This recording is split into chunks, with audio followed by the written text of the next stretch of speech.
Bonjour, je m'appelle Nouma, Aimé Nouma. Je suis poète, slameur, mais ce n'est pas pour ça que je m'adresse à vous aujourd'hui. Je voudrais vous parler d'une maladie qui touche de plus en plus de gens et je voudrais vous faire part de mon expérience. Putain, fait chier. C'est la troisième fois que je me lève cette nuit pour aller faire pipi. Je n'ai que quelques 18 pas à faire pour me rendre dans les WC. Mais en fait, j'y vais à grosses enjambées, sinon c'est limite. Et encore, il m'est déjà arrivé de faire des dégâts. Et qui a envie en pleine nuit, encore à moitié endormi, nettoyer la cuvette et le sol autour des chiottes? Ça fait 3-4 jours que ça dure. Et c'est sûr, j'ai un problème à la prostate. La prostate? Mais c'est un truc de vieux, ça! Je me rappelle avoir plaisanté un jour à ce sujet avec quelques anciens d'islam, tous plus âgés que moi. Le jeu de mots était « les pros se tâtent ». Et maintenant, il me faut aller consulter. Ce que je fais le jour même. Je me rends au centre médical, non loin de Saint-Lazare, où je rencontre une docteure. Je lui explique mon fait, mes symptômes. Elle me délivre aussitôt une ordonnance pour aller rencontrer un urologue.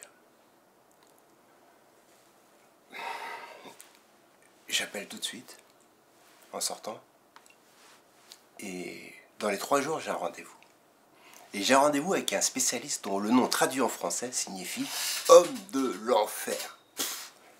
J'étais mal barré, je suis pas superstitieux, mais là, bon, hein, waouh. Il me restait 72 heures avant notre rencontre, et je me suis dit, pourvu que s'arrête ces envies intempestives d'uriner à tout bout de champ, jour et nuit. Eh oui, je vous ai pas dit, ces envies, elles me venaient n'importe où, n'importe quand, à n'importe quel moment. Heureusement, j'avais toujours réussi à les satisfaire, soit dans des sanisettes ou à l'abri d'une voiture, ou dans un coin de rue, ou derrière un utilitaire, et le plus souvent dans une sanisette, ou encore le plus souvent à proximité d'une sanisette occupée.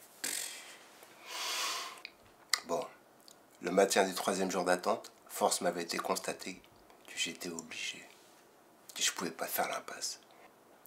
Pour ma santé, il fallait que j'aille rencontrer ce docteur au nom diabolique. Je suis donc assis dans la salle d'attente, en attendant qu'on m'appelle. Et enfin, j'entends mon nom sortir de la bouche du sosie teuton de Willem Dafoe.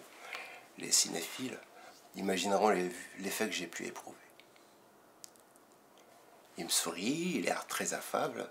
Je le suis dans son cabinet. Prostate, oui, je vais vous faire quelques palpations. Je me laisse faire. Qu'est-ce qu'il ne faut pas faire? Finalement, il me dit, ouais, la prostate est anormalement gonflée. Allez faire cet examen et revenez me voir dans quelques jours. Nous aviserons en fonction des résultats. Ça sent la patate. C'est sûr que j'ai un truc à la prostate. Mais quoi? Et surtout, comment ça se traite? Je reviens au bout de quelques jours avec les résultats demandés. Et il me déclare tout de go. Il semble que ce soit un cancer. Mais pour connaître son étendue, il faudrait faire une petite chirurgie.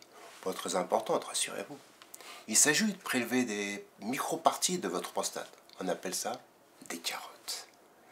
Pour pouvoir les analyser et avoir un meilleur aperçu de la situation. Par contre, moi j'ai arrêté d'opérer, trop âgé et trop désabusé. Et je ne peux décemment pas vous mettre entre les mains d'un de mes confrères de promotion. Non.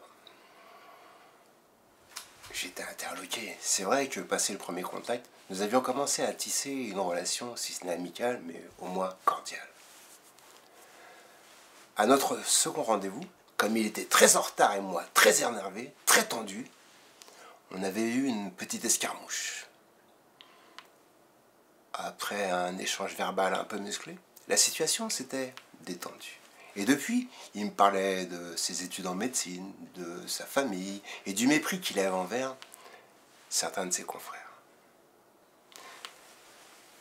Je vais vous confier au docteur, une jeune doctoresse que j'ai formée et qui m'a prouvé avec le temps sa compétence et sa conscience professionnelle. Vous verrez, ça va bien se passer. Ok, rendez-vous est pris. Qui me demande d'aller faire de nouveaux examens dans un autre centre médical, toujours autour de la gare Saint-Lazare. Puis, finalement, me donne un jour pour prélever ces petites carottes sur ma prostate. Ça se passe à la clinique Turin, qui est située entre les métros Liège et Europe. Au bout d'une attente, plus longue que courte, je me retrouve allongé sur le dos, les fesses surélevées, les jambes écartées, les genoux pliés à me faire tripoter toute la zone des bourses, du péritoine et du petit. Le pire moment de ma vie. J'ai pas pu m'empêcher de dire à ce quateur de femmes en blouse blanche qui pratiquait sur moi que je les détestais. Et puis comme ça durait et que ça durait, je me suis pas gêné pour leur dire que je trouvais très louche pour un individu lambda de décider pour lui-même. Bah tiens, je vais passer ma vie à regarder le trou de balle des gens. Ce à quoi elles ont répondu, vous voyez bien, ça sert à quelque chose puisque vous êtes là. J'ai rien rétorqué, non pas que ce soit les injures qui me manquent, mais tout simplement parce que j'étais en mauvaise posture et aussi parce que je réalisais qu'il fallait bien que quelqu'un le fasse. Et ben, après coup, big up mesdames. Le résultat des carottes, c'est que j'avais un bête de cancer de la prostate et que j'allais me faire traiter à l'hôpital franco-britannique à Levallois. Sa mère! J'avais jamais été malade de ma vie et me sentais encore jeune et je me retrouvais avec une maladie de vieux. Une maladie de vieux poussée à son paroxysme. Je me rends donc à l'hôpital franco-britannique qui est situé face à un site hyper sécurisé, le siège de la Direction Générale de la Sécurité Intérieure. J'entre dans l'enceinte de l'hosto, dans le bâtiment annexe dédié à la cancérologie. Je descends au deuxième sous-sol. Tout est flambant neuf, super bien entretenu, nickel. J'explique à l'accueil que j'ai rendez-vous avec le docteur. On me dirige vers sa secrétaire qui me demande tous les examens, radios et documents en ma possession. Ça fait un tas de papiers, je les lui donne.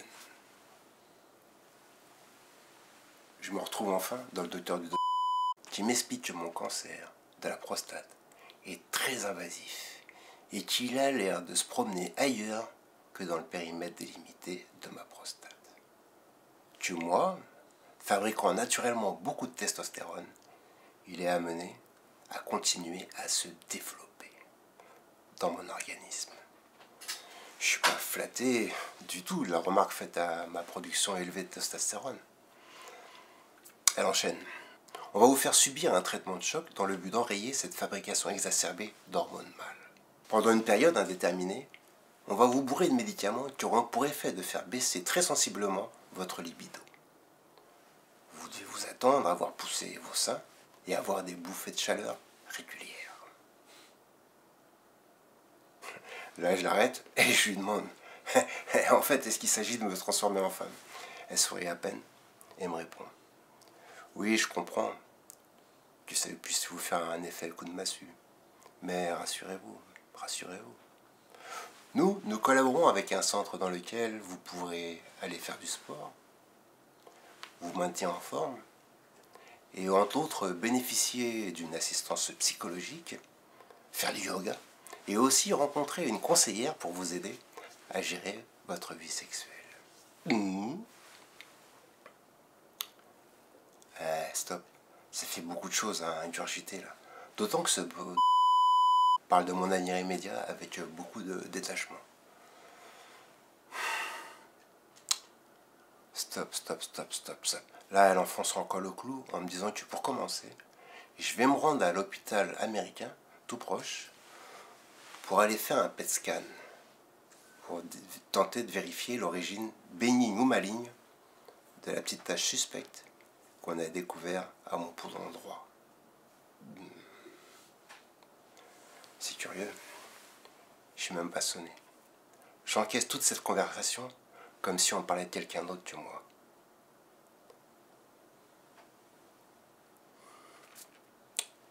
Comme si c'était pas moi qui avait un cancer avéré et galopant de la prostate. Comme si c'était pas moi qu'on suspectait d'avoir d'autres développements dans un poumon. Fin du rendez-vous, elle me conduit à sa secrétaire pour m'y faire délivrer des ordonnances. Puis, me quitte pour aller recevoir un autre patient. Là, je me mets tout d'un coup à bouillir à l'intérieur de moi. Car je réalise qu'elle ne fait aucune preuve d'empathie. Merde! Après tout ce qu'elle vient de me balancer. À peine un « Au revoir, monsieur Nouma ». Je suis choqué par mon manque d'importance apparent à ses yeux. À tel point que dès que j'en ai fini avec sa secrétaire, je retourne frapper à la porte de son bureau. Il y a un nouveau patient à l'intérieur, mais je rentre et je vais lui serrer la main, lui dire au revoir, clôturer notre rendez-vous. En mon fort intérieur, je me dis, ça va pas le faire, ça va pas le faire, ça va pas le faire, ça va pas le faire, ça va pas le faire. Sérieusement, je veux pas avoir de rapport avec une personne qui tient ma vie entre ses mains et qui me traite par-dessus la jambe. Ça va pas le faire, ça va pas le faire. Et je peux pas m'empêcher de la maudire pendant quelques semaines. Le 10 day, je me rends à l'hôpital américain à Neuilly pour mon PET scan. Tapis rouge, service voiturier, à l'entrée. Ça en jette. Et là, je me dis que j'ai quand même du bol de ne pas avoir allé faire mes examens dans un des hôpitaux bien moins entretenus que ça. J'ai un peu de mal à trouver le bâtiment et l'étage où je dois faire ce PET scan. Ça me laisse le temps de penser que c'est un drôle de nom d'examen. Un PET scan pour vérifier si j'ai pas un cancer au poumon du fait d'avoir fumé trop de pète.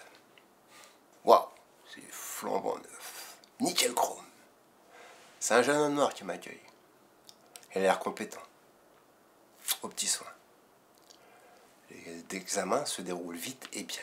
Il s'agit en fait d'un espèce de scanner. J'attends mes résultats. Le jeune noir vient me les apporter dans un dossier marqué en gros « Hôpital américain ».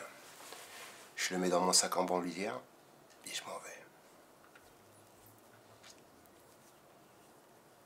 C'est plus facile de trouver la sortie. Quelques jours après, la secrétaire du docteur Pauline m'appelle pour me donner un autre rendez-vous. Je me retrouve dans son bureau et elle m'annonce tout de go que les craintes étaient avérées et qu'il s'agit bien de cellules cancéreuses logées dans mon poumon droit. Et qu'il va falloir maintenant, en plus de mon traitement d'hormonothérapie, que j'accepte de subir aussi une chimiothérapie. Seul moyen de résorber ce nouveau cancer découvert en moi est trop étendu pour qu'on envisage de l'opérer. Mais que je me rassure, je serai suivi, non loin de là, à l'hôpital Ambroise Paré, Hartmann, à Neuilly, par un éminent oncologue. Le me conduit encore dans le bureau de sa secrétaire pour m'y voir recevoir des monceaux d'ordonnances. Puis comme la fois précédente, s'éclipse en esquissant à peine un au revoir. C'est pas possible, elle a un problème humainement. Bah moi aussi j'ai plein de problèmes.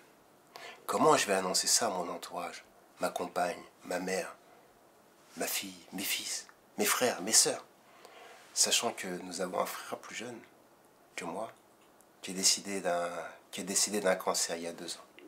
Et que ma chérie a vu aussi partir le frère qui la précédait il y a à peine 5 ans. Je n'aime pas trop parler de mes soucis aux autres. Mais là, ils vont tous plus ou moins m'en vouloir, et avec raison. Si je les informe pas du tout, ou en partie,